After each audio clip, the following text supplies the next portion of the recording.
क्या आप लोगों को पता है कि अंबेडकर जी कहते थे कि महात्मा गांधी जी कोई महात्मा नहीं है। वो तो यहां तक भी कहते थे कि महात्मा गांधी जी का अब दौर खत्म हो गया और लोग उन्हें भूल जाएंगे। वहीं दूसरी तरफ गांधी जी के ही कहने पर जवाहरलाल नेहरू और सरदार वल्लभ भाई पटेल जी ने अंबेडकर जी को ड्राफ्टिंग कमेटी का चेयरमैन बनाया। काफी अजीब बातें लग रही है ना, पर यह इतिहास है हमारा, और हमारा इतिहास बहुत ही शानदार है।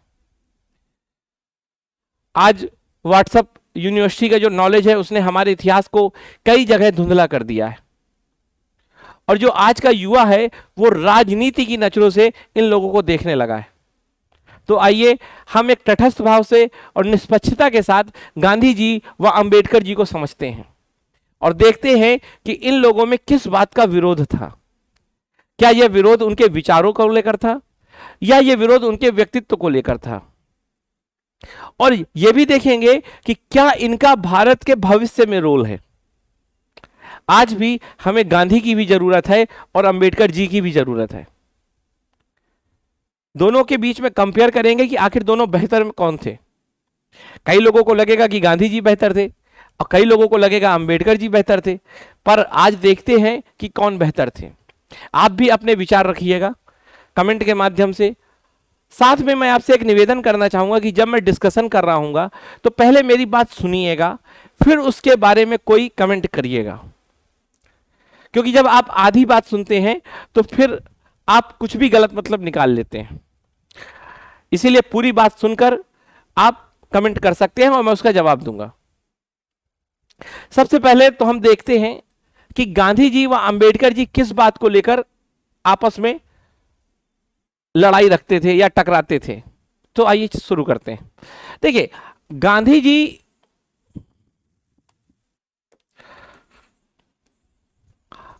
कहते थे, और यहां हम अंबेडकर जी को लिखेंगे, ठीक है, ठीक है।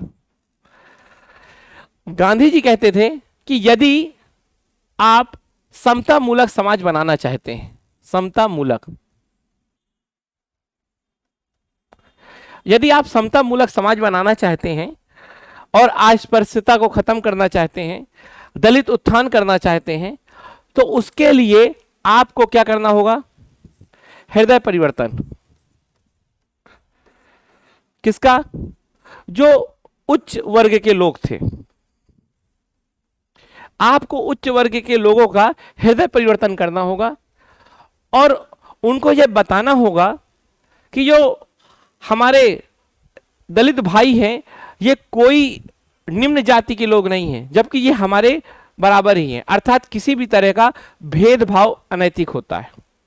ऐसा कहते थे गांधी जी कि जो हृदय परिवर्तन करना होगा, और किसका करना होगा? उच्च वर्ग का करना होगा, और उच्च वर्ग वालों को यह महसूस कराना होगा कि हम सब एक हैं। तो गांधी जी समता मूलक समाज बनाने के लिए इस वर्ग में काम करना चाहते थे। अर्थात कहते थे कि उच्च वर्ग को सिखाएंगे हम और उससे एक बेहतर समाज बनेगा। तो आप कहोगे क्या सिखाओगे? तो हम उच्च वर्ग को ड्यूटी या आप कहिए कर्तव्य से परिचित कराएंगे कि उन्हें कैसा समाज में व्यवहार करना चाहिए। इनको हम बताएंगे कि भाई जो वेदों में वर्ण व्यवस्था है वो वर्ण व्यवस्था अलग है, और तुम जिस वर्ण व्यवस्था को मान रहे हो वो वर्ण व्यवस्था गलत है। अर्थात उच्च वर्ग के लोगों को बताएंगे कि वर्ण व्यवस्था तो सही है वेदों वाली, पर जो आज व्यवहारिक वर्ण व्यवस्था है वो पूरी तरह से गलत है। गांधी जी ऐसा कहते थे। गांधी जी के अकॉर्डिंग कि वर्ण व्यवस्था ऐसे है, अर्थात सभी कोई एक ही जगह हैं, क्षत्रिय ब्राह्मण शूद्र वैश्य सब एक लाइन में है, इसमें कोई ऊपर नीचे नहीं है। कहने का मतलब उनकी स्थिति क्षैतिज है। लेकिन व्यवहारिक रूप से आज कैसी हो गई है? व्यवहारिक रूप से आज हमने इस तरह बना लिया है ना, ब्राह्मण क्षत्रिय वैश्य शूद्र। तो गांधी जी कहते थे कि जो उच्च वर्ग के लोगों हैं उनको बताएंगे कि हमारे वेदों में ऐसी वर्ण व्यवस्था की चर्चा नहीं थी, इस वर्ण व्यवस्था की चर्चा थी। और इसी को नैतिक रूप से अगर मानोगे तभी उत्थान होगा, और जब आप इसको नैतिक रूप से मानोगे तो फिर किसी भी तरह का भेदभाव नहीं रहेगा और दलित उत्थान हो जाएगा। गांधी जी कहते थे कि उच्च वर्ग को हम धर्म के बारे में जब सही बताएंगे और धर्म के आधार पर समझाने की कोशिश करेंगे तो समाज में परिवर्तन होगा और समाज में सुधार होगा। तो इस तरह गांधी जी धर्म के आधार पर समाज सुधार करना चाहते थे। और समाज सुधार किस वर्ग में कर रहे हैं? समाज सुधार कर रहे हैं उच्च वर्ग में।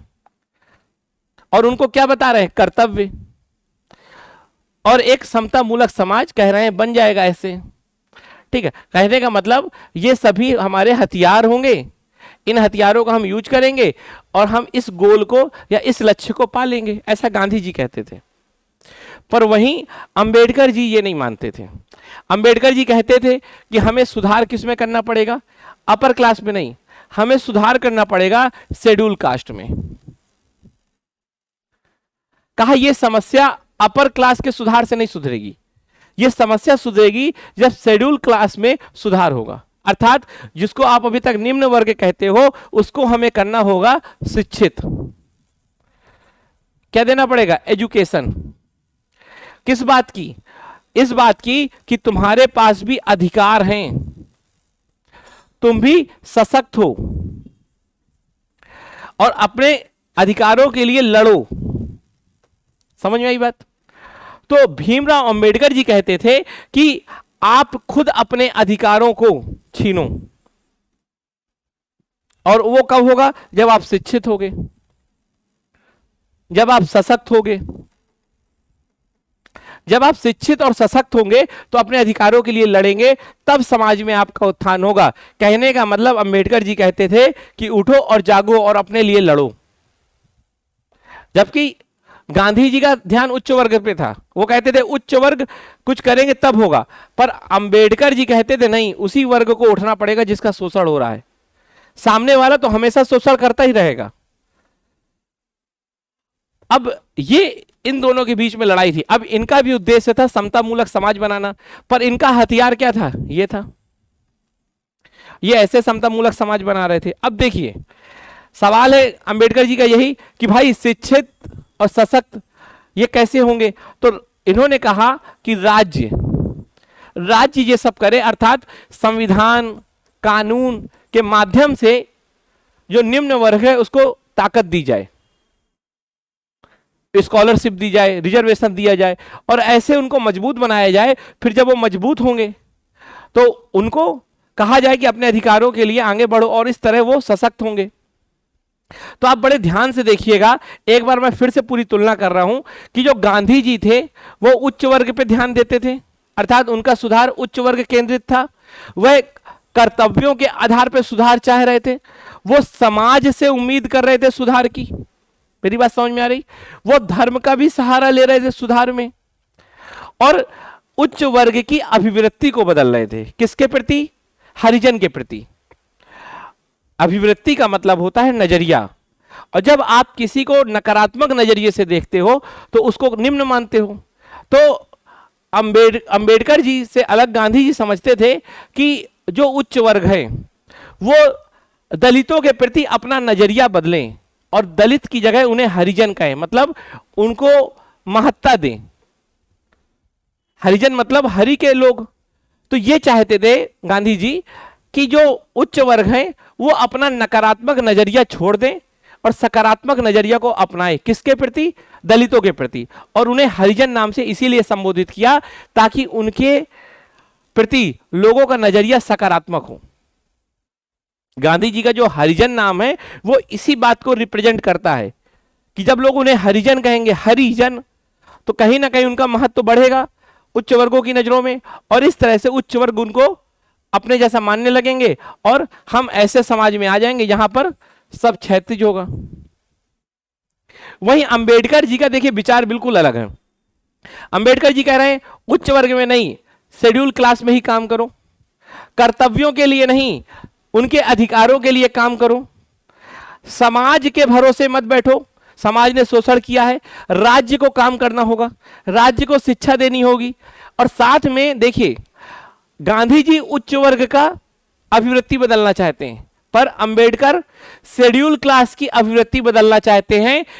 अंबेडकर कहते हैं कि अपने प्रति सकारात्मक नजरिया रखो, खुद को किसी से कमजोर मत मानो। इसीलिए आप देखो अंबेडकर जी को हमेशा बिल्कुल टिप टॉप रहते थे, क्योंकि उन्हें पता था इस बात का कि उनको देखकर ही हजारों लोग या करोड़ों जो दलित समुदाय के लोग हैं उनमें एक नजरिया आएगा खुद को सकारात्मक देखने का। वो भी समझेंगे कि वो भी इस तरह रह सकते हैं, क्योंकि एक समय तो ऐसा था कि जो शोषित वर्ग था या जो दलित वर्ग था उसने ये मान लिया था कि वो इसीलिए बना है। वो खुद को ही कमजोर मानने लगा था, वो खुद का ही शोषण करने लगा था। उसने उम्मीद ही छोड़ दी थी कि उसे कभी एक ऐसा समतामूलक समाज भी मिलेगा। पर अंबेडकर जी शिक्षा के माध्यम से यही बताना चाहते थे कि जो आपका शोषण हो रहा है वो आपका भाग्य नहीं है, वो आपकी किस्मत नहीं है, बल्कि इस भेद मूलक समाज का ही देन है। और उठो जागो और इसको बदलो और अपने बच्चों का भविष्य बेहतर करो। इस बात को लेकर अंबेडकर जी ने यह मॉडल अपनाया और अंबेडकर जी ने कहा कि हम इस तरह से समता मूलक समाज लाएंगे। देखिए, दोनों का उद्देश्य समता मूलक समाज था। इन्होंने ये नहीं कहा कि उच्च वर्ग आगे और निम्न वर्ग नीचे, इस तरह कुछ नहीं बोला। इन्होंने भी नहीं कहा कि शेड्यूल कास्ट सबसे ऊपर हो जाए और जो बाकी क्लास है या कास्ट है वो नीचे हो जाए, ऐसा नहीं। यह बात याद रखिएगा। इन दोनों ने कहा कि एक ऐसा समाज बनना चाहिए जिसमें सबको अधिकार हो, कोई भी अधिकारों से वंचित ना हो। इन्होंने सोशल डेमोक्रेसी की बात की, यहां हर व्यक्ति समान रूप से रह सके। अब चलते हैं डिबेट में। तो आपको डिबेट का ये सब तो कारण समझ में आ ही गया होगा, जो मेन कारण है। अगर यूपीएससी में लिखने को आए तो आप लिख सकते हो ये उच्च वर्ग केंद्रित था, ये कर्तव्यों पे आधारित था, ये समाज को कारक के तौर पे या एक साधन के तौर पे मानता था। वहीं अंबेडकर का नजरिया ऐसा था। पर कुछ बातें देखते हैं पहले की। ये जो डिबेट है ये गांधी और अंबेडकर की डिबेट नहीं है। ये किसकी है? ये गांधीवाद व अंबेडकरवाद की डिबेट है। अर्थात ये दो विचारों की लड़ाई है और दोनों विचार, याद रखिएगा, अपने लक्ष्य को लेकर, अपने गोल को लेकर, अपने साध्य को लेकर समान रूप से थे। अर्थात दोनों समतामूलक समाज चाहते थे, दोनों का उद्देश्य एक था, पर दोनों अपने साधन को लेकर बिल्कुल अलग अलग थे। तो आप कह सकते हैं कि अंबेडकरवाद का नजरिया ऐसा था जबकि गांधीवाद का नजरिया ऐसा था, पर दोनों समतामूलक समाज चाहते थे। तो आप कह सकते हैं कि गांधी व अंबेडकर दोनों पूरक भी हैं। पूरक कब हैं? जब एक समतामूलक समाज के लिए बात की जाए। लेकिन दोनों एक दूसरे के विरोधी भी हैं। कब? जब बात साधन की हो। अब चलते हैं, ये सब जो अभी हमने पढ़ा ये गांधीवाद और अंबेडकरवाद के बीच में डिस्कशन है, पर थोड़ी हम जानेंगे भी कि क्या गांधी जी और अंबेडकर जी के बीच में भी टकराहट थी क्या। तो आजादी के पहले की ऐसी बात है कि अंबेडकर जी को ऐसा लगता था कि गांधी जी जो कुछ भी कर रहे हैं हरिजन सेवा के लिए वो एक छलावा है। अंबेडकर जी बोलने में तो काफी स्ट्रेट फॉरवर्ड थे, सीधे बोलते थे, और उन्होंने यहां तक भी बोल दिया था कि गांधी जी जो कर रहे हैं ना वो कर राजनीति रहे पर दिखा खुद को महात्मा की तरह रहे। वो कहते थे कि जो वर्ण व्यवस्था की बात करते हैं ना गांधी जी, वो इनकी जाति व्यवस्था ही है। तो गांधी के वर्ण व्यवस्था की बहुत आलोचना करते थे।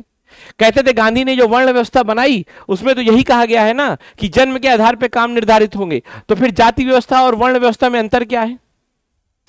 अंबेडकर कहते थे कि यदि वर्ण व्यवस्था माननी है तो आर्य समाज वाली वर्ण व्यवस्था को समर्थन करते थे, जिसमें कहा गया था कि आप कर्म के आधार पर अपना वर्ण डिसाइड करिए, ना कि जन्म के आधार पर। तो वर्ण के आधार पे भी गांधी जी की आलोचना करते थे। और देखिए, गांधी जी कोई एक स्थायी विचार नहीं थे, लगातार परिवर्तित होते रहे। यही गांधी जी पहले इंटरकास्ट मैरिज का विरोध करते थे, पर धीरे से उनके विचार बदले। तो ऐसे ही अंबेडकर जी के भी उनके बारे में विचार बदले होंगे। जब पहले ये रूढ़िवादी हुआ करते थे तो गांधी जी इनकी ज्यादा आलोचना करते थे। फिर जैसे जैसे इनमें सुधार हुआ, अंबेडकर जी ज्यादा आलोचना करते होंगे, जैसे जैसे इनमें सुधार हुआ होगा इनके विचार बदले होंगे। पर जब हमें आज पढ़ना है तो हमें गांधी बनाम अंबेडकर नहीं पढ़ना, हमें गांधीवाद बनाम अंबेडकरवाद पढ़ना है, क्योंकि अब इनके केवल विचार हैं और विचारों से ही हमें यह देखना है कि कैसे भारत का भविष्य बेहतर हो। अब चलिए अगले पड़ाव में आते हैं। यदि आपसे यह पूछा जाए कि इन दोनों में महान कौन है, अंबेडकर महान है कि गांधी महान है, तो देखिए इसका कोई भी जवाब आपको सीधे से नहीं मिलेगा। जब आप गांधीवाद बनाम अंबेडकरवाद करेंगे तो किसी ना किसी एक को तो महान बनाना ही पड़ेगा। पर थोड़ी ब्रॉडर सेंस में सोचिए, थोड़ी अपने विचार को विस्तार दीजिए और आपको अब यह सोचना चाहिए कि गांधीवाद और अंबेडकरवाद में हम तुलना ही ना करें। हम यह देखें कि भारत के संदर्भ में गांधीवाद महान है कि अंबेडकरवाद महान है। अब हम भारत के संदर्भ में देखें, भारत मतलब समाज, भारतीय समाज के संदर्भ में कौन महान है, तो मेरा जवाब होगा कि ये दोनों बिल्कुल बराबर भारत के लिए महत्वपूर्ण है। और यदि वास्तव में आप भारत में सुधार चाहते हो, सामाजिक सुधार, तो आप गांधी और अंबेडकर को अलग अलग नहीं कर सकते। अगर मुझसे पूछा जाए तो मैं कह सकता हूं कि गांधी से बेहतर कोई भारत को समझ ही नहीं सकता। भारत को समझने में गांधी ने बहुत इन्वेस्ट किया है, पूरा भारत घूमे, हर समाज के लोगों से मिले और बहुत प्रैक्टिकली नॉलेज है इनके पास। ये वास्तव में समस्या का समाधान करना चाहते और जानते भी हैं। वहीं दूसरी तरफ अंबेडकर जी से विद्वान कोई नहीं था। अपने दौर में ये सबसे विद्वान शख्सियत में एक थे। ये अपना एक मिनट भी बर्बाद नहीं करते थे। कहा जाता है कि इनकी 30,000 किताबों की लाइब्रेरी हुआ करती थी। अब आपको समझ में तो आ ही गया होगा इन्होंने पढ़ा कितना होगा। तो इनके पास तर्क शानदार थे, अर्थात इनके पास बेहतरीन दिमाग था। वहीं दूसरी तरफ इनके पास भावनाओं का या भारत को समझने का एक अद्भुत क्षमता थी। यहां चल देते थे, विशाल भीड़ हो जाती थी। और उस समय कोई सोशल मीडिया नहीं होता था, क्योंकि ये भारत के लोगों को जानते थे, इसीलिए भारत के लोग उनसे जुड़ते थे। अब आप बताइए कि ये दिमाग रखते हैं और ये दिल है इनके पास, तो ये बताइए मेरे हिसाब से एक ऐसा व्यक्तित्व जिसमें गांधी की तरह दिल हो और अंबेडकर की तरह दिमाग हो, वही भारत को एक शानदार दिशा दे सकता है। अर्थात दोनों की आज महत्ता है भारत के लिए और दोनों की बहुत जरूरत है। जब आज राजनीति अपने सबसे निम्न स्तर पे है तो तब दोनों की और ज्यादा जरूरत हो जाती है। ये दोनों एक प्रकार की क्या हैं, दवाइयां, मेडिसिन। और जब भारत आज बीमार है, सामाजिक बीमारी से ग्रस्त है, उस कारण इन दोनों दवाइयों की बहुत ज्यादा जरूरत है। और देखिए कोई एक दवाई से इलाज नहीं होता। आप जाते होंगे तो कई तरह की आपको दवाइयां मिलती हैं। सामान्यतः एक होती है एंटीबायोटिक और एक होती है आपको जो बुखार उतार देती है, जैसे मान लो पैरासीटामोल, एंटीपायरेटिक। तो एक होती है एंटीबायोटिक, एक होती है एंटीपायरेटिक। अब दोनों को समझिएगा तब आप इस कॉन्सेप्ट को बहुत बेहतर समझ पाएंगे। एंटीपायरेटिक आपका तुरंत बुखार उतार देती है, लेकिन एंटीबायोटिक लंबे समय के लिए आपको सुरक्षित कर देती है, उस वायरस को ही खत्म कर देती है जिससे बीमारी आ रही है।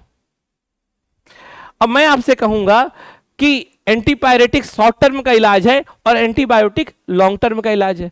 वैसे ही ये भी है कि अंबेडकर जी एंटीबायोटिक हैं, सॉरी एंटीपायरेटिक हैं, वहीं गांधी जी एंटीबायोटिक हैं। शॉर्ट टर्म में दलित उत्थान के लिए अंबेडकर का मॉडल सबसे अच्छा है, क्योंकि हृदय परिवर्तन में पता नहीं कितना समय लगे। क्या तब तक दलितों का शोषण होता रहेगा? बिल्कुल नहीं। तो आप कहोगे कि लंबे समय के लिए तो नहीं, पर शॉर्ट टर्म में इनका जरूरी होना था। वहीं गांधी जी जो इलाज करते थे उसका प्रभाव धीरे धीरे दिखता था, लेकिन दिखता बहुत प्रभावी था या स्थायी रूप से दिखता था, इसीलिए ये एंटीबायोटिक है। उदाहरण के तौर पे समझिए, जैसे मान लीजिए मैं और मेरे एक दोस्त की लड़ाई हो गई और हम दोनों बहुत एक दूसरे के साथ लड़ लिए। अब इतने में पुलिस वाले आ गए और पुलिस वालों ने कहा कि दोनों हाथ मिलाओ और मुस्कुराओ। हमने मुस्कुरा दिया, लेकिन मनी मन अभी गाली दे रहे हैं, क्योंकि हमारे अभी दिल नहीं मिले। हम लोगों ने केवल डर के कारण या बाह्य तत्व है जो, या एक्सटर्नल फैक्टर है उसके कारण दिखावा किया है मिलने का। यह बात अब आप जोड़िए इन्हीं से कि जब अंबेडकर जी बात करते हैं तो राज्य की बात करते हैं कि राज्य एक समता मूलक समाज बनाएगा। तो यह समता मूलक जो समाज है और राज्य के द्वारा बना रहे हो, राज्य क्या है? एक एक्सटर्नल फैक्टर, पुलिस। तो शायद ऊपर से तो हाथ मिला लिया जाएगा, पर क्या दिल मिलेंगे, यह सवाल है। और जब दिल मिलने की बात आएगी तो फिर यहां गांधी जी काम आते हैं, क्योंकि गांधी जी कहते थे समाज या अंदर की आवाज या हृदय परिवर्तन से अपने आप को बदलो। तो यह लॉन्ग टर्म के लिए सही था, यह दलितों का शोषण रोक रहा था, वहीं यह एक सौहार्दपूर्ण समाज का निर्माण कर रहा था। तो ये दोनों आज के दिन जरूरी हैं। इन दोनों को अगर आप अलग अलग देखोगे तो कभी भी एक समता मूलक समाज या एक ऐसा समाज जिसमें दलित उत्थान भी हो और सब कोई मिल के रहे, वो पॉसिबल ही नहीं है। यदि आप वास्तव में चाहते हो कि एक ऐसा समाज बने जिसमें दलित उठे हुए हों, सशक्त हों और एक समान भाव से, सौहार्द के भाव से, या आप कह सकते हो इंटीग्रिटी के साथ रह रहे हो भारत के में, तो तभी पॉसिबल होगा जब इन दोनों को आप एक साथ लेके चलोगे। तो गांधी और अंबेडकर को जब भारत के संदर्भ में देखोगे तो ये दोनों विरोधी नहीं, जबकि भारत की आज सबसे बड़ी जरूरत है। इन दोनों को हमें समझना होगा। हर युवा को, हर राजनीतिज्ञ को इस बात को बहुत अच्छे से समझना होगा कि ये कोई अलग अलग दो विचार नहीं है, ये समता मूलक समाज बनाने के लिए दोनों जरूरी साधन है। और इन दोनों को हमें किसी भी पूर्वाग्रह को हटा के देखना होगा, तब एक शानदार स्पीच या एक शानदार हमें समझ मिलेगी। जैसा कि मैंने आपको कहा था कि सरदार वल्लभ भाई पटेल और नेहरू जी संविधान बनाने के लिए एक शानदार व्यक्तित्व को लाना चाहते थे, और इसके लिए वो एक संवैधानिक जानकार जेनिंग्स को लाना चाहते थे जो ब्रिटिश के थे। पर गांधी जी ने कहा था कि जब भारत में इतना बड़ा जानकार या इतना बड़ा संवैधानिक वैज्ञानिक बैठा है तो बाहर क्यों जा रहे हो। और इस बात के आधार पे फिर अंबेडकर जी को ड्राफ्ट कमेटी का चेयरमैन बनाया गया, और अंबेडकर जी ने एक ऐसा संविधान बनाया जो पूरे भारत को आज भी जोड़े हुए है और भविष्य में भी जोड़े होगा। लोग कहते थे कि भारत कोई देश नहीं है, आजादी के बाद तुरंत टूट जाएगा, पर ये अंबेडकर जी ने ही किया कि आज भी भारत है और विश्व गुरु बनने की तरफ अग्रसर है। तो मैं एक बार फिर से कहूंगा कि गांधी और अंबेडकर को जब भी समझे, बहुत समग्रता के साथ समझे। दोनों बहुत महान व्यक्तित्व हैं और इनके बारे में 1 घंटे या 15 मिनट में चर्चा करना संभव नहीं है, तो मैं एक सीरीज के माध्यम से आपको परिचित कराता रहूंगा। धन्यवाद।